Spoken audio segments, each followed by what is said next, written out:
Auditor Fiscal do Estado de Sergipe, edital publicado hoje. E o objetivo desse vídeo é fazer com que você entenda esse edital, vou analisar ele detalhadamente para você e vou propor uma estratégia de estudo para você colocar em prática ainda hoje, até o dia da prova, porque mais do que nunca, nesses últimos 2 meses e 3 semanas que teremos até o dia da prova, o bem é o seu tempo mais precioso e você não pode se dar o luxo de estudar de forma errada. Se você não me conhece, meu nome é Thomas Jorgensen, sou auditor fiscal da Receita Federal, fui aprovado em primeiro lugar nacional nesse concurso.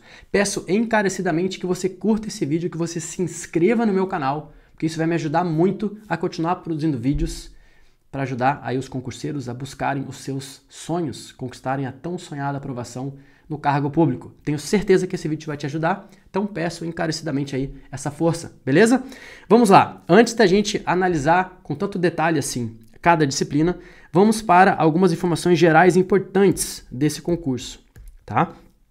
Cargo, auditor fiscal tributário, remuneração R$ 22.500 aproximadamente, e a exigência de graduação é conclusão de curso superior em qualquer área. Então, um diploma e qualquer formação, você já pode concorrer a uma vaga para esse concurso.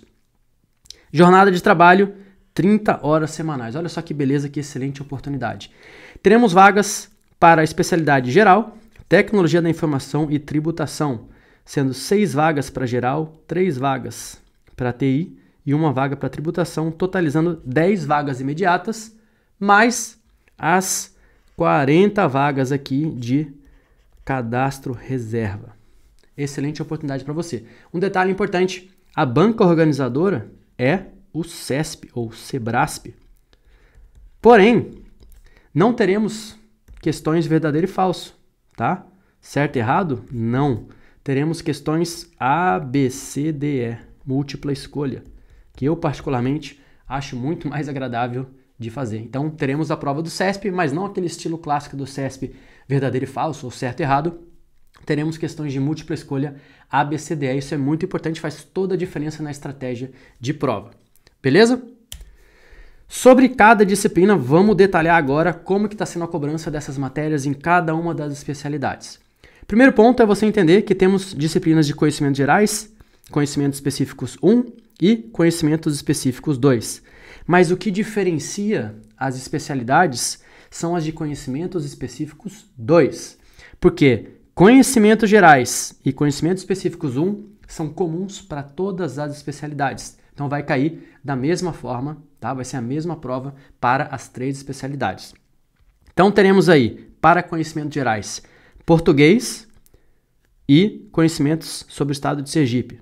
Todas as questões com peso 1, e no caso de português, 8 questões e conhecimentos do estado de Sergipe, 2 questões. O peso de português nessa prova veio surpreendentemente baixo. Então você que sempre penou aí com português, essa é uma excelente notícia para você, eu diria, ok? Em conhecimentos específicos 1, todas as questões têm, todas as questões aqui têm peso 2, tá? Então 5 questões de raciocínio lógico e matemática financeira, 5 de AFO, tributário, geral e custos, administrativo e constitucional, 10 questões de cada, sendo que contabilidade geral e custos é uma matéria só nesse concurso. 5 questões para empresarial, civil e penal. Não preciso mencionar que essa é uma matéria fortíssima candidata a você deixar de lado, pelo menos algumas partes dessa matéria, porque aqui tem muito conteúdo para poucas questões. E 15 questões peso 2 para legislação tributária estadual e 10 questões peso 2 para auditoria fiscal. Tá?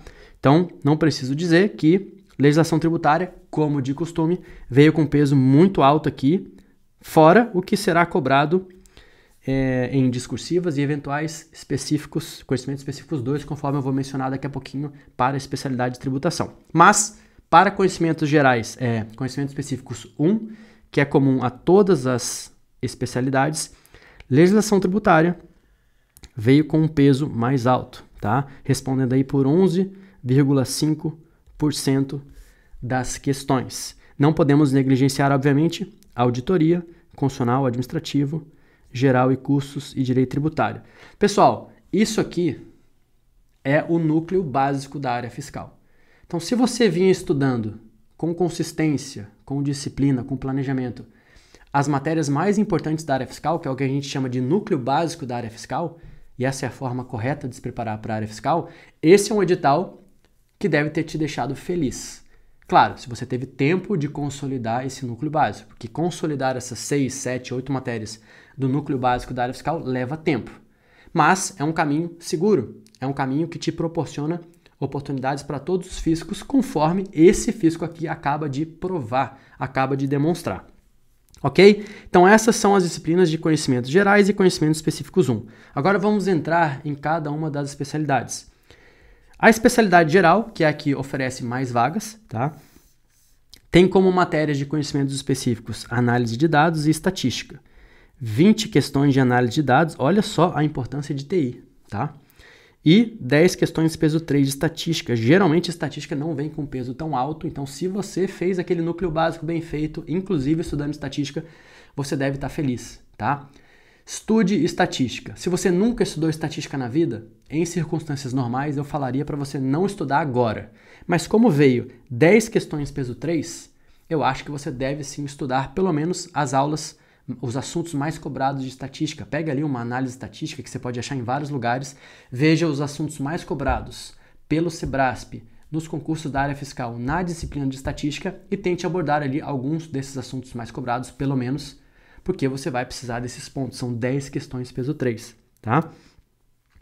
E as discursivas serão sobre legislação tributária estadual e auditoria fiscal. Ó, cada uma dessas discursivas tem 20 linhas e esse é o único caso, a princípio, em que as discursivas vão tratar sobre disciplinas de conhecimentos específicos 1, ó, legislação tributária e auditoria fiscal. Então isso aqui reforça ainda mais o peso dessas duas disciplinas. Então, disparadamente, tá? Essas duas matérias aqui, ó, legislação tributária estadual e auditoria, são as mais importantes, tá? De conhecimentos específicos 1 para o cargo de a especialidade geral, tá? E aí, obviamente, análise de dados e estatística pela pontuação exorbitante, elas são importantíssimas também. Para o cargo, a especialidade TI, teremos TI apenas, como conhecimentos específicos 2, 30 questões peso 3. Um peso enorme para TI, mas aí é normal, né? Afinal, a especialidade é TI. E as duas discursivas serão sobre TI também, tá? Tema 1 e tema 2 sobre TI. No caso da especialidade de tributação, teremos 3 disciplinas de conhecimentos específicos 2. Direito processual tributário e processual civil, que na verdade são 2 disciplinas, mas eles colocaram em uma só. 10 questões peso 3. Legislação tributária estadual, 10 questões peso 3. E Direito tributário 2, reforma tributária, 10 questões peso 3. Observação importante, tá? Aqui, ó, na especialidade de tributação, essas duas matérias aqui, ó, legislação tributária estadual e Direito tributário 2, reforma tributária, elas estão exatamente com o mesmo conteúdo programático que essas matérias aqui, ó, de conhecimentos específicos 1, legislação tributária estadual e direito tributário, ó, esse tópico de reforma tributária também está presente aqui, tá? Isso é muito importante que você tenha em mente. Então, não é só porque você vai fazer a área geral, a especialidade geral, que você não precisa estudar reforma tributária. Muito pelo contrário, porque reforma tributária está dentro de direito tributário. É só você conferir lá o conteúdo programático dessa disciplina. Então, essas são as 3 especialidades, tá? E aí, outro detalhe. A prova, como eu mencionei, é no dia 28/9. E teremos aqui, olha só, a prova objetiva P1, que tem 10 questões, e a P2, 50 questões, e a P4, que é a discursiva, serão aplicadas no turno da manhã, e serão aplicadas em 4 horas. Detalhe importante, essas 50 questões aqui, ó, não são todas, tá? A P2 tem 80 questões, só que dessas 80, 50 foram para cá, e 30 questões da P2 foram para a prova da tarde.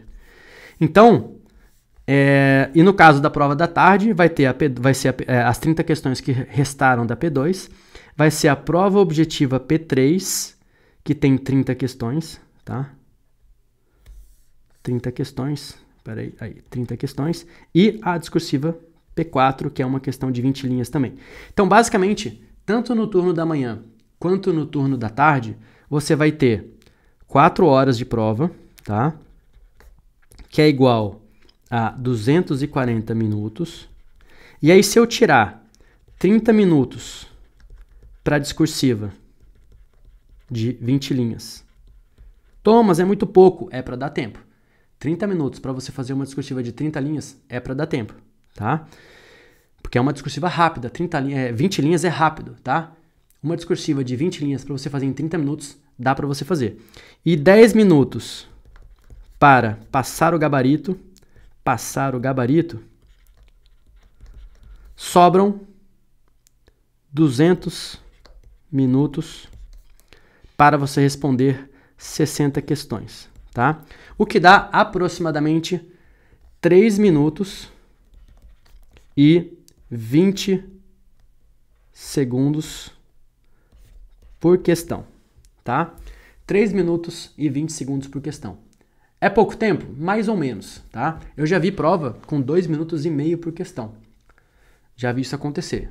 Mas é um período de tempo, assim, por questão que você tem que ficar atento. Você precisa resolver essa prova de forma estratégica. Então, olha só, cada uma dessas disciplinas, tá?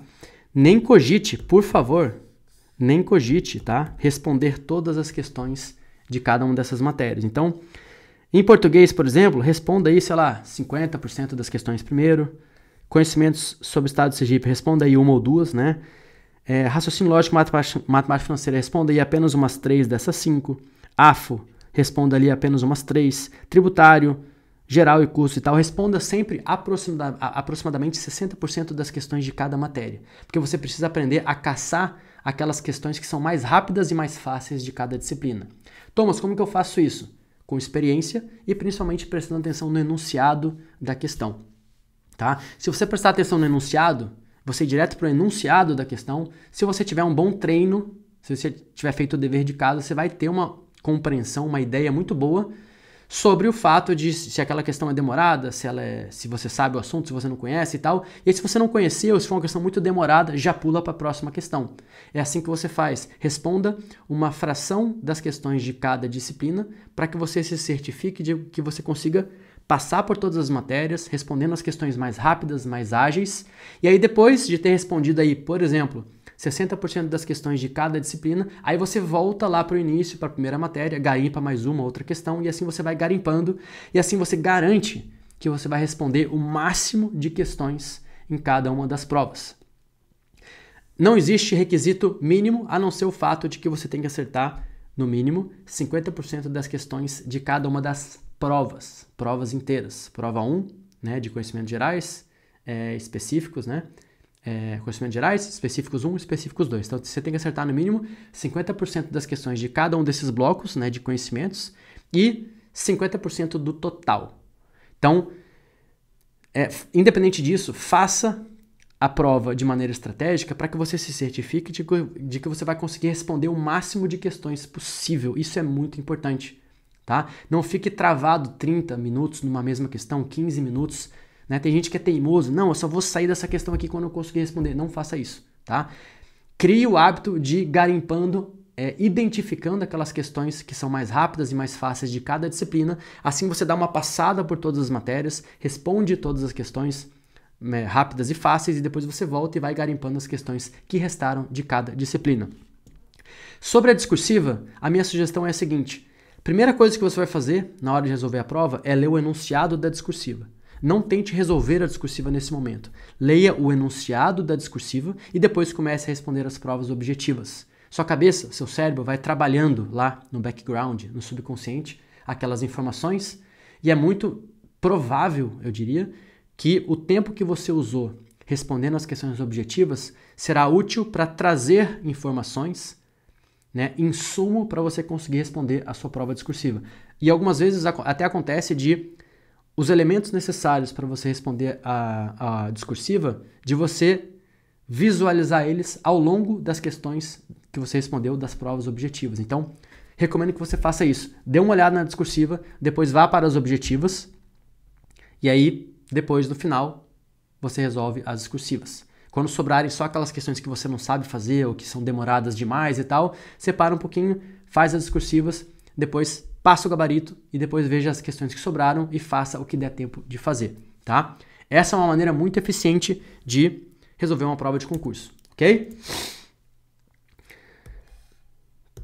Detalhe importante também, tá? Ó, que eu queria falar é isso aqui, ó. Essas matérias aqui, ó, são as matérias básicas da área fiscal. Contabilidade, constitucional, tributário, administrativo, português, raciocínio lógico. Isso aqui é assim há muito tempo, desde sempre. Desde que eu comecei a estudar para concurso, desde que eu comecei a me envolver no mundo dos concursos, esse aqui é o núcleo básico da área fiscal. Então, você que está começando agora, sua preocupação tem que ser em construir essa base, tá? Construa essa base aqui, ó. Essa é a base, esse é o núcleo, tá? Esse é o núcleo da área fiscal. Se você fez esse dever de casa, parabéns, porque agora você vai começar a colher os frutos. Então, todas essas matérias apareceram nesse concurso com um peso alto, exceto português, que excepcionalmente veio com um peso mais baixo, tá? E um núcleo quase tão básico como esse é auditoria, TI e legislação tributária. Perceba que esse concurso ele está sendo justo, porque você, que ao invés de ficar dando tiro para tudo que é edital que pipocava, passou um tempo construindo a sua base, 6 meses, 8 meses, 1 ano, construindo essa base nessas 6 a 9 disciplinas, agora você tem a oportunidade de fazer uma estratégia que te permita dedicar pouquíssimo tempo a essas matérias, salvo aquelas que vieram com peso realmente alto, tá? E um tempo maior para as matérias que são novidade para você. E essa é a estratégia que a gente vai colocar em prática agora, tá? Então vamos lá. O que você deve fazer agora? Faça um quadro de controle de horas, como por exemplo esse aqui, uma coisa bem simples. Você pode usar aplicativos, pode usar, enfim, softwares rebuscados, não importa. Mas a ideia básica é a seguinte: a partir de agora, você vai definir uma quantidade de horas que você consegue estudar até o dia da prova. Então temos aí mais ou menos 2 meses e 3 semanas aproximadamente. Vamos supor que você chegou à conclusão, depois de muito pensar, depois de muito planilhar, depois de muito planejar, que você vai conseguir estudar até o dia da prova, por exemplo, 300 horas. É só um exemplo, tá? Apenas um exemplo. Aliás, vamos supor que você chegou à conclusão que você vai estudar 380 horas, né? Quando você chega numa conclusão assim, eu sugiro que você baixe um pouquinho essa expectativa, porque geralmente nesse momento de estimativa de tempo para a prova, a gente acaba colocando uma carga horária muito alta, a gente se empolga, a gente está emocionado e tal, e a gente coloca uma carga horária muito mais alta do que a gente conseguiria normalmente fazer. Então baixe um pouquinho.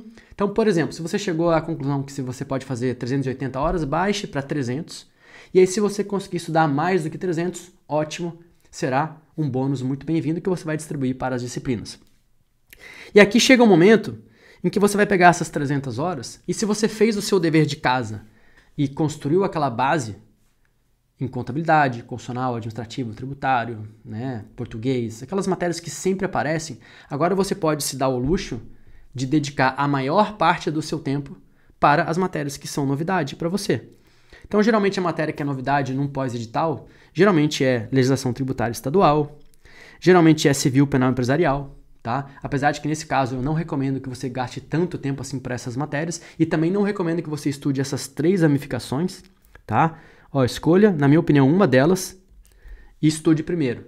Então pegue uma análise estatística que diga, por exemplo, quais os assuntos mais cobrados em direito civil pela banca Sebrasp nos concursos da área fiscal nos últimos 5 anos, por exemplo, tá? Aí você fazendo isso, eu vou até compartilhar com você, ó, na descrição desse vídeo, tá? Eu vou disponibilizar para você uma análise estatística que eu fiz de cada uma das disciplinas mais importantes aí para a área fiscal do CESP. Então você pode pegar essa análise estatística e ver os assuntos mais cobrados naquela disciplina por aquela banca nos últimos anos nos concursos da área fiscal, tá? Então, de posse dessa informação, você vai obviamente checar se aqueles assuntos cobrados estão ou não no conteúdo programático do edital e você vai começar estudando esses assuntos mais cobrados. Isso é muito importante, tá? Então, se você chegou à conclusão que você tem 300 horas para estudar, aí vamos supor que você vai dividir essas horas da seguinte maneira, ó, de 300 horas, eu vou colocar, tô inventando aqui, tá? Vou colocar, sei lá, 90 horas para a legislação tributária estadual, vou colocar aqui 3 horas para português, vou colocar aqui 10 horas para essa matéria que eu nunca estudei, conhecimentos sobre o estado de Sergipe, vou colocar aqui para estatística, ó, estatística que é super importante, ó, vamos supor que essa é uma matéria que eu não colocaria um peso muito grande no pós-edital, mas como ela veio com um peso muito alto, tá? Eu colocaria aqui uma carga horária alta, vamos supor, sei lá, estou inventando aqui, tá? 50 horas para estatística, tá? Enfim, você vai fazer essa distribuição até você chegar aqui no total das horas que você vai ter nesse pós-edital. E aí, à medida que você vai estudando, ó, hoje eu estudei, por exemplo, 2 horas de estatística. Aí você subtrai essas 2 horas e sobra ainda 48. E assim você vai, para que você saiba exatamente quanto que você está estudando de cada uma das disciplinas do edital. Detalhe importante, Thomas, mas e o estudo por ciclos? O estudo por ciclos aí, para você que já leu informações a respeito disso, é a forma de estudo que a grande maioria dos aprovados estuda, que é basicamente você conciliar aí uma pluralidade de disciplinas, né? Você vai estudar a disciplina A, sei lá, 90 minutos, por exemplo, depois você vai para B, depois você vai para C, depois você vai para D, enfim, você fica alternando, tá? Uma pluralidade de disciplinas de forma concomitante. Essa é a maneira mais inteligente de estudar. Essa maneira que eu estou apresentando aqui para você, que é uma maneira típica de pós-edital, ela é uma maneira muito parecida com o estudo por ciclos, mas ela não é exatamente igual. Porque quando você define uma carga horária assim, você tem uma precisão muito maior de quanto que você vai estudar de cada disciplina no pós-edital. Claro, você tem que seguir alguns princípios básicos do estudo por ciclos. Por exemplo, você não vai estudar aqui, ó, dessas 50 horas de estatística, você não vai estudar 8 horas de estatística hoje, depois amanhã 8 horas só de estatística e depois 8 horas... Não, você vai alternar. Você vai estudar ali 1 hora e pouco de estatística num dia, e aí depois você vai 1 hora e pouco de estatística, você vai alternar com outra, com outra. Se você quiser estudar 3 horas de estatística num dia, você pode estudar 90 minutos, depois alternar com outras matérias, depois no final do dia mais 90 minutos, para fechar aquelas 3 horas. Então, alguns princípios, como por exemplo, a necessidade de você alternar uma pluralidade de disciplinas para alternar os estímulos, que é um princípio do estudo por ciclos, ele continua sendo aplicável aqui e muito aplicável, tá? Só que eu acho que essa maneira desse quadro de distribuição de horas é uma maneira mais precisa, tá? Você precisa ter uma precisão maior aqui, porque você sabe exatamente até quando você vai poder estudar, você sabe exatamente o peso de cada disciplina e você sabe que você não tem, assim, você não tem muita margem para vacilar. Então, se você não estuda 1 ou 2 dias, cara, é uma quantidade de horas bastante relevante que você perdeu aí frente ao total de horas que você tem para estudar, ok? Então, como que você deve abordar cada disciplina neste pós-edital? Basicamente, tem aquelas matérias que você já estudou, e aí o que você vai fazer? Você vai implementar técnicas de alta rotatividade de assuntos. Então, por exemplo, vamos supor que você já tenha estudado todo o conteúdo de direito tributário, tá? E aí você chegou à conclusão que você vai estudar, sei lá, 30 horas de direito tributário no pós-edital. Se nesse dia aqui você estudou 90 minutos, 90 minutos não, vou botar aqui, só para ficar redondo aqui, vai, 1 hora. Vamos supor que hoje você estudou 1 hora. Nessa 1 hora, nesses 60 minutos de direito tributário, você não vai ler 60 minutos de teoria da aula 0, por exemplo. Não tem condições, cara, de fazer isso. Esse é um estudo que você deveria ter feito lá atrás, quando você estava construindo a sua base. Agora, nesses 60 minutos de direito tributário, você tem que alternar assuntos, você tem que estudar diferentes assuntos. Então, você pode, por exemplo, pegar ali 20 minutos para fazer uma bateria de questões da aula A, 20 minutos para fazer uma bateria de questões da aula B e 20 minutos para fazer uma bateria de questões da aula C. Então, em 60 minutos, em uma sentada em direito tributário, você passou por 3 assuntos. Isso nos primeiros dias, nas primeiras semanas, faltando ali 1 mês, 2 semanas para a prova, aí a sua meta de direito tributário tem que ser usada para fazer provas e simulados, provas passadas, para você poder, em 1 hora, ao invés de fazer questões de 3 assuntos, por exemplo, você possa fazer questões de todos os assuntos da disciplina toda. Porque é isso que você vai enfrentar no dia da prova. Você não vai enfrentar 10 questões da aula A, 10 questões da aula B e 10 questões da aula C, por exemplo. Não vai. Você vai enfrentar uma questão de uma aula, uma de outra, uma de outra, uma de outra. Você vai enfrentar questões de todos os assuntos do conteúdo programático daquela disciplina. Então é isso. Quanto mais perto da prova você estiver, mais parecido o seu treino deve ser com o que você vai enfrentar no dia da prova. Isso que eu mencionei aqui é para uma matéria que você já estudou, matéria que você já vem estudando, tá? Matéria que você já terminou, que você já está em modo de revisão.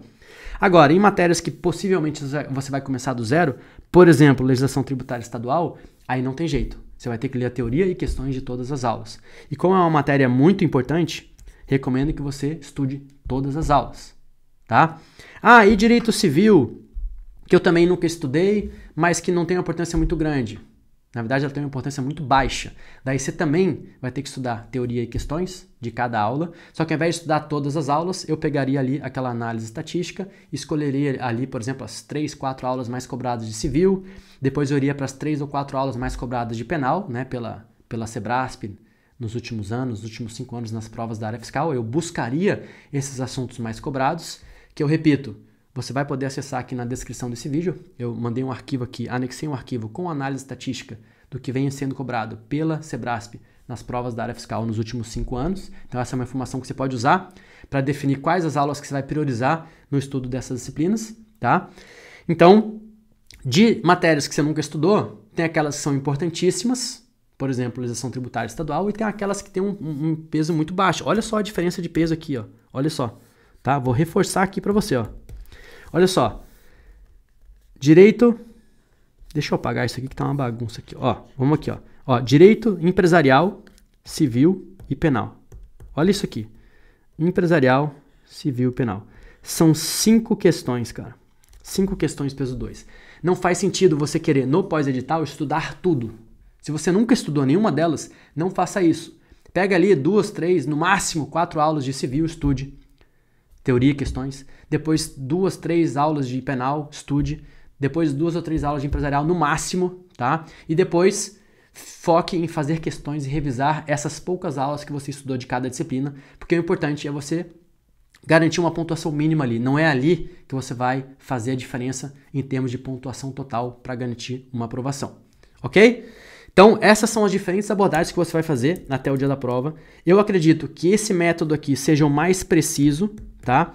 Então, você precisa chegar à conclusão de quantas horas você tem para estudar até o dia da prova. Faça uma estimativa, sente, planeje. Não tente estudar hoje, tá? Hoje não é o dia para você estudar as disciplinas. Hoje é o dia para você fazer um planejamento, tá? Converse com as pessoas próximas de você, fala que você está num pós-edital e faça uma estimativa de quantas horas você tem para fazer, né, tem para estudar de hoje até o dia da prova e faça uma divisão entre as diferentes disciplinas de acordo com a importância dela, com a sua experiência naquela disciplina e uma série de fatores que são pessoais, que não tem como eu decidir para você.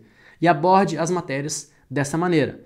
Matérias que você nunca estudou, que são importantíssimas, um peso muito alto, você vai ter que ler teoria e questões, de preferência de todas as aulas ou de quase todas as aulas. Matérias que você já estudou, são aquelas básicas da área fiscal que você já está estudando, já está revisando, continue fazendo revisões, continue rodando as informações, tá? Estude múltiplas aulas, revise múltiplas aulas, múltiplos assuntos numa sentada só. E aquelas matérias que você também nunca estudou e que são pouco importantes, como civil, penal, empresarial, selecione algumas aulas com base na análise estatística, estude essas aulas mais importantes e o resto você não vai estudar, não tem jeito, não vai dar tempo de ver tudo. Beleza? Espero que esse vídeo tenha te ajudado, tá? Repito aqui, se esse vídeo te ajudou, se você acha que ele contribuiu para você ter uma estratégia de pós-edital até o dia dessa prova, peço encarecidamente que você curta esse vídeo e que você compartilhe e principalmente que você se inscreva no meu canal, você vai me ajudar muito se você assim o fizer. Beleza? Muito obrigado, um grande abraço e até o nosso próximo vídeo.